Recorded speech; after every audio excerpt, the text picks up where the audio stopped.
여러분 지금 이 순간에도 한국 어딘가에선 하루 평균 8분의 어르신이 홀로 세상을 떠나시고 발견되기까지 평균 7일이 걸린다는 통계 혹시 보셨나요? 네, 저도 그 통계 봤습니다. 참 안타까운 현실이죠. 오늘 저희는 여러분이 보내주신 자료들을 좀 바탕으로 해서요. 이 보이지 않는 이웃, 노인 고독사의 현실, 그리고 또 그 안에서 발견되는 희망의 실마리들을 좀 깊이 파헤쳐보려고 합니다. 네, 이 자료들을 이렇게 쭉 살펴보니까요. 고독사 문제가 이게 단순히 외로움, 이걸 넘어서 사회적인 고립이라던가 신체 기능 저하, 또 심리적 위축 같은 게 막 얽혀 있더라고요. 네, 그쵸. 아주 복합적인 현상인데, 근데 또 동시에 우리가 좀 주목해야 할 만한 의외의 해결책들도 곳곳에 숨어 있었습니다. 맞아요. 이 고독이라는 감정 자료들 보니까 대화가 딱 끊기는 데서 시작되는 경우가 많은 것 같아요. 대화 단절? 네. 자녀들은 뭐 바쁘다는 핑계로 연락 잘 안 하고 친구분들은 또 하나둘 곁을 떠나가시고 그 서울의 김순옥 할머니 73살 되신 분 이야기 기억나시죠? 아, 네네. 아들 전화 오는 날은 밤맛부터 다르다고. 근데 그 전화를 한 달을 꼬박 기다리셔야 한다니. 아, 참 마음이 그렇더라고요. 부산의 이승호 할아버지, 68살이신 분 사례도 좀 비슷해요. 다리를 다치신 채로 발견되셨는데 계속 괜찮자, 괜찮다 이 말씀만 하셨다는 거예요. 아, 괜찮다. 네. 이 괜찮다는 말이 어쩌면 도움을 요청하는 또 다른 방식일 수도 있는데 우리가 그걸 자꾸 놓치고 있는 건 아닌가 그런 생각도 좀 해봐야 합니다. 네. 특히 자료에서 나온 74세 이 나이를 기점으로 신체, 경제, 사회적 역할이 동시에 확 약화되는 위험계단 현상이라는 거. 위험 계단이요? 네. 그러니까 내가 이제 짐이 되는 건가 이런 생각이 확 강해지면서 심리적으로 확 고립되는 그런 결정적인 시기라는 거죠. 74세. 참 중요한 나이네요.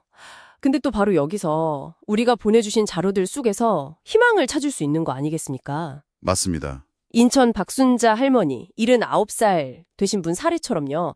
쓰러지신 지 사흘 만에 이웃분이 우편함에 신문 쌓인 거 보고 발견하셨다고 하잖아요. 네, 그게 정말 결정적이었죠. 이게 진짜 중요한 포인트 같아요. 사흘 이상 쌓인 우편물, 아니면 뭐 냉장고 열었는데 음식에 막 곰팡이 펴 있고, 밤낮 없이 TV 소리가 계속 들린다거나 바닥에 빈 약봉지 같은 게 막 흩어져 있고, 이런 것들이요. 네네. 그냥 지나칠 수 있는 사소한 것들이 사실은 구조 신호일 수 있다 이거죠. 그렇습니다. 정말 무심코 지나칠 수 있는 그런 일상의 작은 변화들이 누군가에게는 정말 생사가 달린 신호가 될 수 있다는 점을 이 자료들이 계속 강조하고 있어요. 네. 중요한 건 이런 신호들을 알아차리고 행동으로 옮기는 그런 관심이겠죠. 자, 그럼 이제 해결책으로 한번 넘어가 볼까요?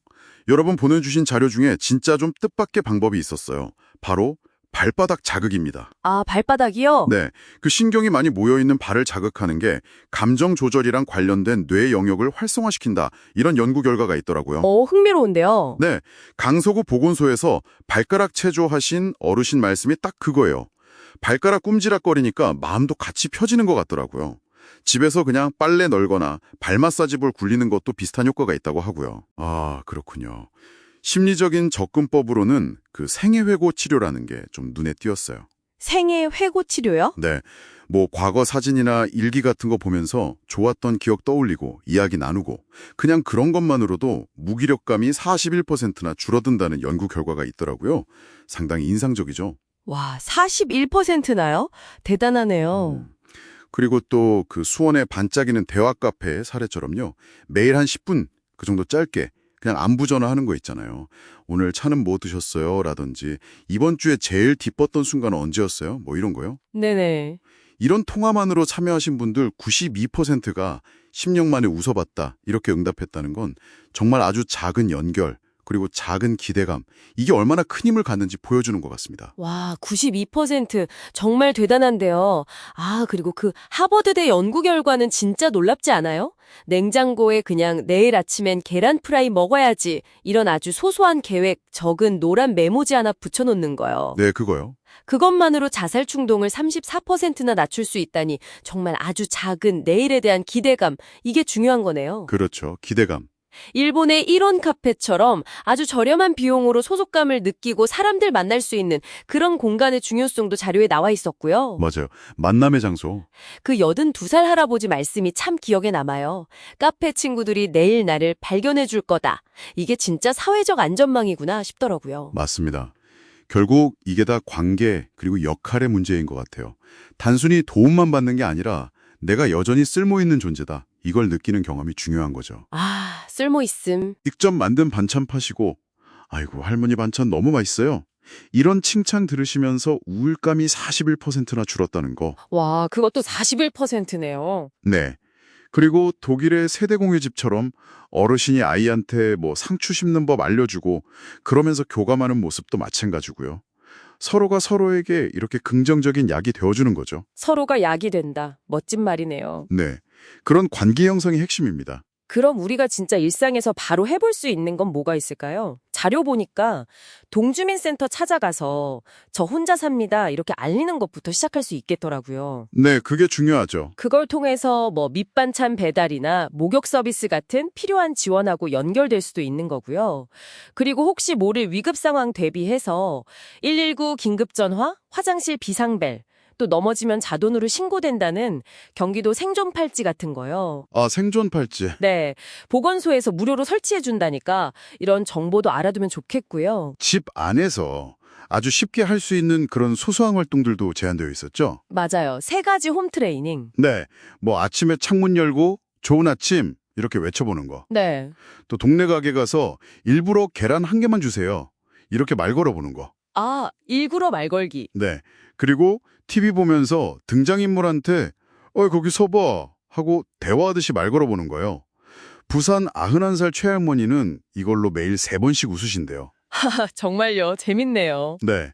그러니까 계란 사러 가는 길에 나눈 인사가 인생을 바꿀 수도 있다는 그 전문가 말이 딱 맞는 거죠. 정말 그러네요.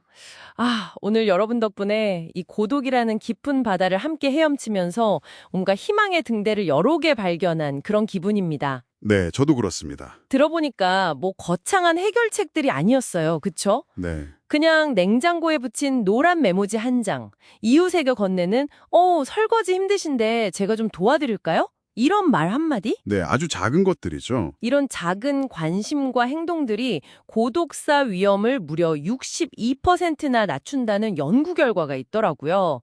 이게 정말 모든 걸 말해주는 것 같습니다. 네, 오늘 저희가 함께 살펴본 이런 이야기들을 좀 떠올리시면서 한번 스스로에게 질문을 던져보시면 어떨까 싶어요. 나는 내 주변에 어쩌면 보이지 않을 수도 있는 이 고독에 어떻게 눈을 맞출 수 있을까 하고 말이죠. 네. 기억하세요. 자료들이 보여주듯이 때로는 정말 그 눈을 마주치는 그 순간이 치유의 시작일 수 있습니다. 맞습니다. 혹시 여러분 주변에 도움이 필요해 보이는 분이 계시다면 1396 고독사 정보센터는 24시간 열려 있다는 점도 꼭 기억해 주시고요. 우리가 서로에게 정말 작은 관심이라도 기울이는 한 홀로 외롭게 마지막 순간을 만나는 일은 막을 수 있을 겁니다. 오늘 영상이 조금이라도 도움이 되셨다면 좋아요 버튼도 꾹 눌러주시고 주변 어르신들이나 사랑하는 가족분들께도 공유해서 함께 건강 챙기시면 좋겠습니다.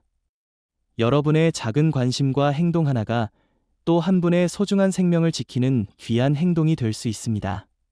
시청해주셔서 진심으로 감사합니다.